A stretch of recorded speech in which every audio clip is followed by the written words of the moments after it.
Hello বন্ধুরা, নতুন একটা ভিডিওতে তোমাদেরকে স্বাগতম। জগদ্ধাত্রী ধারাবাহিকের আরও একটি নতুন পর্বে দেখা যায় যে ডক্টর শ্রীমতী সেনের তথ্য মতো দিব্যা সেনের অফিসে চলে এসেছে স্বয়ম্ভু ও তার পুরো টিম।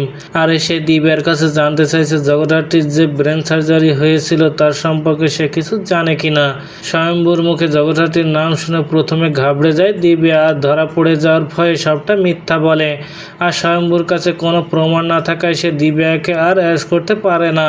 ওদিকে দুর্গা ফোন করে দিব্যাকে, বলে আমি যেভাবে হোক প্রমাণ জোগাড় করে স্বয়ম্ভুর হাতে তুলে দেব, তারপর দেখব তোকে জেলে যাওয়ার হাত থেকে কে বাঁচাতে পারে।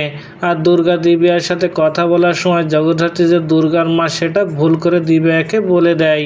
আর দিব্যা সেন এবার মনে মনে সিদ্ধান্ত নেয় সে জগদ্ধাত্রীকে তুলে নিয়ে আসবে, যাতে করে জগদ্ধাত্রীর মেয়েকে সে ট্রাপে ফেলে সব প্রমাণগুলো নষ্ট করে দিতে পারে। আর এই জন্য উৎসবকে দিয়ে জগদ্ধাত্রীকে নিজের ডেরায় নিয়ে চলে আসে দিব্যা। আর এই খবর পেয়ে দুর্গা তার বাবাকে ফোন করে জানিয়ে দেয় দিব্যা সেন তার জগদ্ধাত্রীকে তুলে নিয়ে গেছে।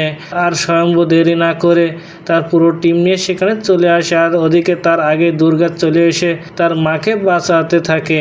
আর দিব্যা সব গুন্ডাদেরকে মেরে মাকে নিয়ে চলে আসার সময় নিজের বাবার সামনে পড়লে নিজেকে আর লুকিয়ে না রেখে বাবাকে বাবা বলে জড়িয়ে ধরে দুর্গা। তো বন্ধুরা, কি ঘটতে চলেছে গল্পে এবার জানতে হলে আমাদের সাথেই থাকুন। ধন্যবাদ।